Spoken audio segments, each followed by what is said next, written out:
Polisi hingga kini masih memburu Kopral 2 Muslimin, anggota TNI yang diduga menjadi dalang percobaan pembunuhan istrinya sendiri. Oknum anggota TNI itu diduga menyewa pembunuh bayaran untuk menembak istrinya. Status Kopral 2 Muslimin kini adalah buronan. Sebelumnya, 5 hari pasca insiden terjadi, tim gabungan telah menangkap 5 pelaku. 4 orang merupakan eksekutor lapangan dan 1 lainnya sebagai pemasok senjata api. Panglima TNI Jenderal Andika Perkasa mengungkap bahwa otak dari kejadian ini adalah suami korban. Hal itu berdasarkan keterangan para saksi. Itu kan sudah berhasil menangkap semua pelaku, 4 orang plus 1 orang yang menyiapkan senjata. Jadi senjata yang dipakai itu adalah senjata rakitan. Kita sudah tangkap juga. Nah, berarti yang masih at large, yang masih hilang adalah mastermind-nya ini, yaitu suami korban sendiri. Karena dari semua keterangan saksi menunjuk ke suami korban. Sementara pasca operasi pengangkatan proyektil di tubuhnya, kesehatan korban sempat menurun. Rina Wulandari dirujuk ke Rumah Sakit Umum Pusat Dr. Karyadi Semarang. Motif percobaan pembunuhan oknum TNI kepada istrinya ini diduga terkait masalah asmara. Jika Kopral 2 Muslimin masih dalam buronan polisi, lain cerita dengan kasus kematian Brigadir Joshua Huta Barat. Baradae yang menjadi saksi kunci kasus kematian Brigadir J hadir ke publik saat memenuhi panggilan Komnas HAM. Baradae yang datang dengan pengawalan ketat tidak menyampaikan kata apapun kepada media. Baradae adalah orang yang diduga melakukan penembakan kepada Brigadir J di rumah Irjen Pol Verdi Sambo. Selain Baradae, 6 ajudan Kadif Propam nonaktif Polri Irjen Verdi Sambo lainnya juga hadir di kantor Komnas HAM. Seluruhnya dimintai keterangan terkait kematian Brigadir Nofriansyah Yosua Huta Barat atau Brigadir J. Kasus kematian Brigadir J dan percobaan pembunuhan yang melibatkan Kopda Muslimin menambah sejumlah kasus hukum yang melibatkan aparat TNI dan Polri. Mereka yang bertugas menjaga keamanan dan menegakkan hukum malah harus berurusan dengan hukum. Mereka yang bertugas mengayomi dan melindungi malah terlibat kasus. Ada apa dengan aparat kita?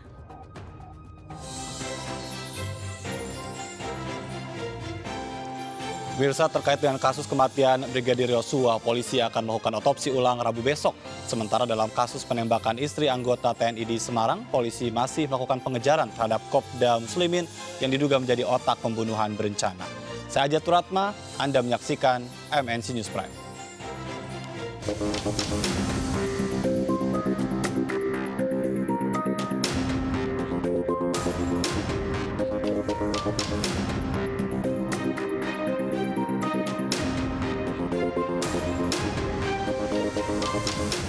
Pemirsa, saksi kunci kasus kematian Brigadir Yosua Huta Barat, Barada Eliezer, memenuhi panggilan Komnas HAM hari ini. Selain Barada E, Komnas HAM juga memanggil 6 ajudan Kadipropam nonaktif Polri, Irjen Pol Verdi Sambo yang lainnya. Barada E tiba di kantor Komnas HAM Jakarta pada Selasa siang. Barada E datang dengan pengawalan ketat petugas. Komnas HAM menyebut keterangan Barada E sangat penting untuk mengungkap kematian Brigadir Yosua Huta Barat.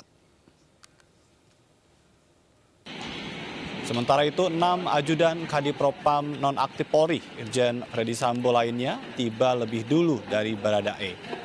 Seluruhnya dimintai keterangan terkait dengan kematian Brigadir Yosua Huta Barat atau Brigadir J di rumah Irjen Pol Verdi Sambo.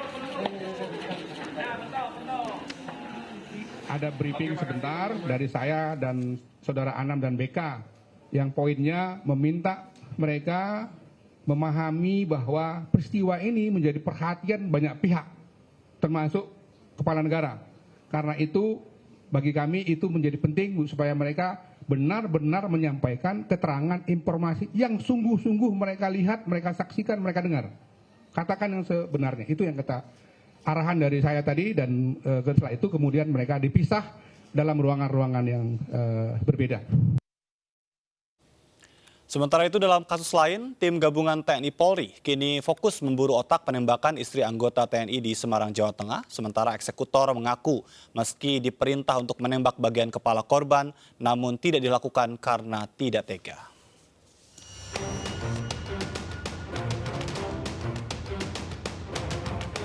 Menggunakan mobil taktis Brimob, 5 pelaku penembakan istri TNI di Jalan Cemara 3, Padang Sari, Semarang, digelandang petugas.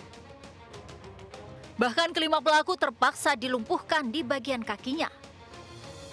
SG selaku eksekutor mengaku mendapat perintah dari suami korban, Kopral 2M, anggota Batalion Artileri Pertahanan Udara 15. Motif penembakan diduga karena pelaku memiliki wanita idaman lain. Kopda M diketahui menyerahkan uang 120 juta rupiah saat istrinya di rumah sakit.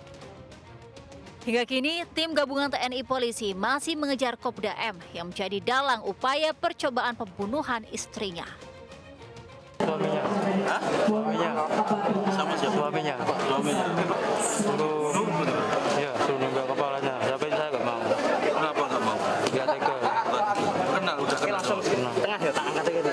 Suami korban melakukan peneleponan kepada eksekutor dengan dilakukan untuk memperoleh transaksi uang hasil pelaksanaan kegiatan. Kemudian suami korban keluar di minimarket 300 meter dari rumah sakit, diberikan uang 120 juta sebagai bahan kompensasi. Motifnya punya pacar lagi. Sebelumnya RW, 34 tahun, ditembak 2 kali oleh orang tak dikenal di depan rumahnya di Jalan Cemara 3, Banyumanik, Semarang. Akibatnya, korban mengalami luka tembak di bagian perut dan masih menjalani perawatan medis di rumah sakit. Dari Semarang, Jawa Tengah, Doni Marendra, iNews melaporkan. Pemirsa, 2 kasus yang melibatkan oknum anggota polisi dan TNI belakangan menjadi sorotan publik. Fakta-fakta baru mulai terungkap dari kasus kematian Brigadir Yosua Huta Barat yang tewas dengan luka tembak di rumah Irjen Pol Freddy Sambo. Sementara dalam kasus penembakan anggota Persib di Semarang, kuat dugaan otak penembakan adalah suaminya sendiri, Kopral 2M yang kini masih buron. Aparat juga manusia, namun tidak sepatutnya terjerat dalam kasus kriminal. Ada apa dengan aparat kita? Sudah bergabung bersama kami melalui sambungan Zoom, Profesor Adrianus Meliala, Guru Besar Kriminologi UI, dan Hairul Fahmi, pengamat militer Institute for Security and Strategic Studies. Selamat malam Bapak-Bapak. Selamat malam. Baik, saya ingin ke Prof. Meliala terlebih dahulu. Dari 2 kasus ini sebetulnya memang berbeda, tetapi ada hal yang menarik perhatian publik. Yang satu cepat terungkap karena rekaman CCTV-nya viral, ya. Yang satu sekarang masih terus ya dilakukan pengusutan. Ini berkaitan dengan kasus kematian Brigadir J. Dari analisa Anda, dari fakta-fakta yang terungkap, kenapa kasus ini sangat rumit? Saya tidak mau ya, dan memang tidak boleh membandingkan kasus demi kasus, karena setiap kasus itu memiliki keunikannya sendiri. Ya, jadi bukan apple to apple ya. Yeah. Dan malah kita kemudian akan sampai pada kesimpulan yang salah kalau kita membandingkan 2 kasus yang berbeda ini. Baik. Nah, yang penting sekarang lihat pada prosedurnya, lihat pada tata laksana dari lidik-sidiknya. Kalau kemudian pada kedua hal itu lalu kemudian sudah dilaksanakan secara tepat, secara benar, dan mungkin hasilnya belum bagus, itu tidak masalah. Karena kegiatan lidik sidik itu mirip dengan kegiatan dokter. Dokter hanya menjanjikan upaya pengobatan, tapi tidak boleh menjanjikan kesembuhan. Iya. Begitu juga begitu, harus menjanjikan upaya lidik sidik yang maksimal, tapi tidak boleh menjanjikan bahwa hasilnya akan terungkap. Nah, sekarang kita lihat nih proses lidik sidik pada kasusnya Brigadir J bagaimana, dan pada kasusnya Kopda M bagaimana. Nah, di situ lalu kemudian kita bisa lihat perbedaan di antara keduanya. Demikian. Baik, memang berbeda ya. Kasus ini tentu tidak bisa disamakan. Tapi kalau untuk berbicara kematian Brigadir J, sejauh ini analisa Anda seperti apa? Kenapa kasus ini menjadi rumit dan memang diawali dengan ketidakpercayaan atas apa yang pertama kali disampaikan oleh penyidik? Ya, jadi setelah 3 hari terungkap kasus tersebut, lalu kemudian kepolisian keluar dengan paket cerita, ya. Paket cerita yang bagi saya terlalu prematur itu. Ya. Sebagai contoh misalnya sudah bisa mengatakan bahwa ada peluru yang rekoset, memangnya sudah dilakukan balistik forensik, gitu kan? Nah, kelihatannya belum itu. Makanya saya katakan sebagai prematur, dan lebih daripada itu adalah bahwa banyak sekali kasus-kasus cerita-ceritanya yang janggal. yang tidak mengesankan satu kasus kejahatan, ya. Maka kemudian sama halnya dengan masyarakat pada umumnya, kita nggak percaya, ya, banyak publik yang menolak, dan itu yang kemudian juga didengar oleh Bapak Presiden, oleh Bapak Menko, sehingga mereka pun juga menyatakan ketidakpercayaannya dan mengharapkan agar kemudian lalu diusut tuntas. Jadi logika bicara, apalagi pada konteks di mana masyarakat semakin pintar dewasa ini. Demikian. Baik, tapi kenapa itu bisa terjadi? Pertanyaannya, Prof. Di tengah kita tahu ya bahwa konteks pembenahan di kepolisian kan sekarang sudah berproses dengan baik begitu, tapi kenapa ada hal-hal yang menurut Anda tadi prematur dan itu diungkapkan ke publik? Ya, itu yang kemudian sekarang ini kita ingin ketahui juga gitu ya. Jangan-jangan tengah terjadi suatu upaya tingkat tinggi untuk menutupi apa yang terjadi. Dan ini selalu mungkin terjadi dalam semua instansi berseragam, baik itu TNI, Polri, yakni ketika brotherhood bicara, kesetiakawanan bicara, kakak asuh, adik asuh saling tutup, itu cenderung menjadi hal yang naluriah terjadi. Namun karena mereka adalah aparat dan mereka punya integritas, maka kecenderungan untuk saling tutup itu kemudian harusnya terhalangi. Tapi tak terhindarkan bahwa pada hal-hal tertentu kemudian hal ini muncul lagi. Nah, maka apakah pada konteks ini lalu itu terjadi? Saya nggak tahu. Tapi saya sebagai pengamat selalu harus curiga bahwa brotherhood atau kesetiakawanan itu kemudian lalu muncul secara tidak pada tempatnya, tidak pada konteksnya, sehingga kemudian lalu bahkan sampai pada satu kesepakatan untuk mengaburkan, merekayasa kasus. Demikian. Baik, ini ada 2 kasus yang mencuat di publik. Ada dugaan pelecehan dan dugaan pembunuhan berencana, begitu kan? Ini 2 hal yang tentu menjadi perhatian publik. Mana sebetulnya yang benar atau keduanya memang benar begitu? Kalau dari analisa Anda, kenapa ini bisa sampai ada 2 hal yang sebetulnya bisa dengan cepat? Kalau kita tahu misalnya tadi ada pengungkapan lewat CCTV, kenapa itu bisa tidak dilakukan dengan cepat pada saat kasus Brigadir J meninggal ini? Ya, jadi dalam TKP mungkin saja malah terjadi 3 kasus bertumpuk misalnya, antara perkosaan, penganiayaan, dan pembunuhan. Bahkan mungkin ditambah lagi dengan perampokan, mungkin sekali terjadi. Nah, untuk itulah maka kemudian pembacaan atas TKP menjadi penting. Untuk itu saya misalnya selalu mengatakan kepada para murid saya, para polisi, jangan keluar dari TKP. Jangan dengerin apa kata orang di luar sana, tapi hanya yang melihat di TKP, lalu urailah dengan bantuan scientific crime investigations, ya. Bawalah sampel darah ke DNA, ya, DNA forensik. Bawalah korban yang sudah trauma ke psikolog. Bawalah bekas amunisi ke ahli balistik forensik dan seterusnya, dan mereka lah yang kemudian bisa menjadi pembantu, ya, dalam rangka menjelaskan apa yang terjadi. Selain sang penyidik sendiri memiliki kemampuan merekonstruksi, ya, membayangkan apa yang terjadi, ya, pada titik-titik jam J itu, gitu ya. Nah, tapi ketika kemudian lalu tanpa ada hal-hal seperti itu, bahkan mungkin juga dengan pesan sponsor pihak lain, lalu kemudian segera dikeluarkan paket cerita, ya. Nah, inilah yang kemudian kita anggap sebagai salah, dan akibatnya nampaknya polisi sendiri sekarang tengah mengoreksi dari cerita itu, ditandai dengan beberapa perwira tinggi, perwira menengah dinonaktifkan, ya, dan mulai muncul dugaan-dugaan pembunuhan berencana dan seterusnya, yang mana akan membantah cerita atau paket cerita yang tadi saya katakan. Demikian. Baik, sebelum nanti kita berlanjut mengulas kasus Brigadir J ini, saya ingin ke Mas Hairul berbicara tentang kasus yang melibatkan oknum anggota TNI. Ini bukan kali pertama, ya, sempat juga yang heboh itu pada saat ada seorang aparat itu membuang, ya, korban yang pernah ditabraknya begitu hingga meninggal dunia. Dan sekarang ada kasus dugaan menjadi otak dari penembakan terhadap istrinya. Ada apa ini? Iya. Ya, kalau dari sisi tindak kejahatannya, sebenarnya kasus ini saya kira tidak istimewa, ya. Ada banyak kasus serupa tadi seperti disebut, ada suami bunuh istri atau istri bunuh suami, juga dengan berbagai cara dan motif, ya. Namun kasus pembunuhan ini menjadi menarik perhatian, ya, bukan karena aktor di balik layarnya kemudian adalah seorang suami, ayah 3 anak, gitu, ya. Tapi ini karena statusnya sebagai seorang prajurit TNI. Iya. Kebetulan sebelumnya juga sudah ada kasus lain, ya, terkait kecelakaan di Nagrek misalnya. Dan jangan lupa belum lama berselang juga ada kejadian di mana diduga seorang prajurit ya TNI, prajurit marinir juga meninggal dunia diduga akibat penganiayaan oleh seniornya. Ini juga tentu mestinya juga menarik perhatian begitu ya.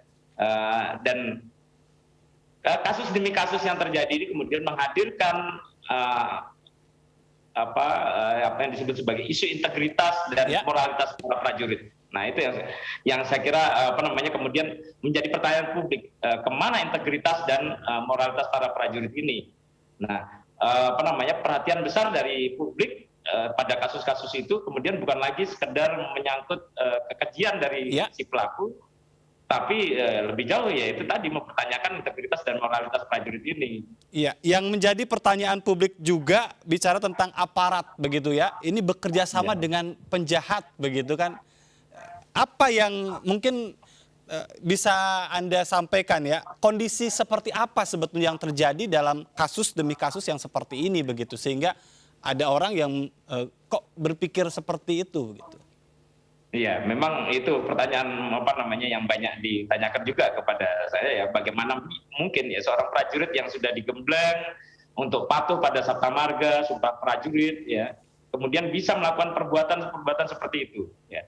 Nah, tapi memang menurut saya kejahatan memang tidak pilih-pilih pelaku maupun korban ya. Kekerasan ekstrim seperti penembakan begitu itu mungkin saja terjadi dimanapun begitu ya. Karena ya kejahatan itu kalau saya boleh mengutip kata Hannah Arendt ya, filsuf Hannah Arendt itu kejahatan itu kan adalah bentuk banalitas, kedangkalan nalar, ya, kegagalan berpikir ya. Jadi kalau dilihat dari sini kasus-kasus ini sebenarnya personal gitu ya, dapat dilakukan siapa saja, dapat menimpa siapa saja pelaku korbannya gitu ya. Sehingga sebenarnya juga tidak perlu sampai menyeret institusinya seolah semuanya buruk. Tidak perlu juga sampai merepotkan institusi untuk melindungi, menutup-nutupi dan lebih jauh lagi kemudian merekayasa kasus. Itu saya kira juga penting. Baik, tapi yang mungkin menjadi pertanyaan ya karena ini Kopda begitu kan, bukan yang lain, sehingga tidak perlu ada tadi dugaan menutup-nutupi, dugaan mengarang-ngarang cerita. Apakah Anda melihat sebetulnya secara internal komitmen dari TNI sendiri dalam kasus demi kasus yang melibatkan anggotanya sejauh mana selama ini? Iya, sejauh ini saya mungkin membatasi. Setidaknya di masa Panglima TNI Jenderal Andika ini ada komitmen yang saya lihat ada komitmen yang kuat untuk membangun kesadaran dan kepatuhan pada hukum. Kemudian ada komitmen juga untuk melakukan penegakan hukum yang tegas begitu ya pada para pelanggar hukum, para pelaku perbuatan melawan hukum di lingkungan TNI. Tidak peduli jenjang kepangkatannya, senioritasnya begitu ya. Ini yang kemudian kita lihat. Tapi memang sejauh ini memang belum ada yang menyentuh level bintang ya, kecuali yang sudah purnawirawan gitu. Tapi saya kira ini kita tidak bisa membandingkan seperti itu. Yang jelas yang bisa kita lihat adalah apakah komitmen-komitmen itu dijalankan atau tidak, apakah komitmen-komitmen itu bisa diimplementasikan dengan baik atau kemudian memiliki juga faktor-faktor penyulit yang lain. Baik, saya ke Prof. Adrianus. Prof, tadi aparat berpikir bekerja sama dengan penjahat, ya. Aparat berpikir melakukan dugaan pembunuhan, ini ya masih dugaan begitu. Apa yang menurut Anda mendorong seorang aparat itu, ya, dengan tadi gemblengan pendidikan yang sudah dilaluinya, tapi melakukan tindakan kriminal? Jadi saya kira semua proporsional ya. Bahwa aparat itu kan juga orang yang kemudian menjalankan peran-peran sosial di masyarakat. Dia terekspos dengan situasi setempat ya. Jadi kalau di masyarakatnya resah karena karena harga minyak goreng naik, maka dia juga ikut pusing juga gitu ya. Jadi nggak ada beda lah antara seorang aparat TNI Polri misalnya dengan manusia pada umumnya. Ya, betul bahwa memang yang bersangkutan itu sudah mendapatkan pendidikan, namun jangan lupa bahwa biasanya kesempatan untuk mengikuti pendidikan jenjang berikutnya itu tidak dinikmati oleh semua anggota TNI Polri. Ya, jadi kalau kembali pada Kopda Muslimin ini misalnya, saya menduga bahwa dia hanya menikmati pendidikan pertama, pendidikan pembentukan pada waktu Prada dulu, gitu ya, Prada dulu. Dan mungkin setelah dia sudah jadi Koptu kalau nggak salah ya, artinya dia sudah sekitar 12 tahun tidak lagi menikmati pendidikan. Ya, kalau dia sudah menikmati pendidikan maka tentu lain, dari posturnya saja sudah lain. Ya, dia pasti sudah menjaga kesemaptaannya. Nah, maka dengan konteks seperti itu ya cukup wajar kalau kemudian dia lalu memiliki kelompok sosial sendiri yang itu jauh dari harkatnya sebagai seorang aparat. Ya, seringkali ditemui misalnya pada level pada level para prajurit yang berpangkat rendah ya.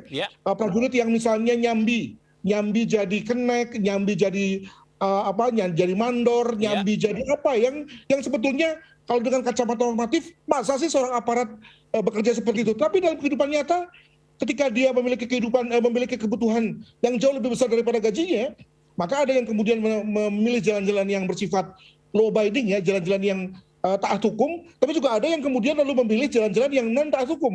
Ada kemungkinan Pak Muslimin ini memilih jalan-jalan yang tidak taat hukum, ya, sehingga kemudian lalu pola sosialnya juga kemudian bertemu dengan orang-orang yang kita katakan sebagai pelaku kejahatan. Mungkin begitu. Pertanyaan kemudian apa yang kurang dan harus dimasukkan ya dalam konteks tadi ya, pendidikan seperti apa, kepada siapa, karena kita tahu TNI Polri ini jumlahnya banyak, bisakah itu dilakukan? Tapi kita akan jawab nanti, tetap bersama kami, tetap di MNC News Prime.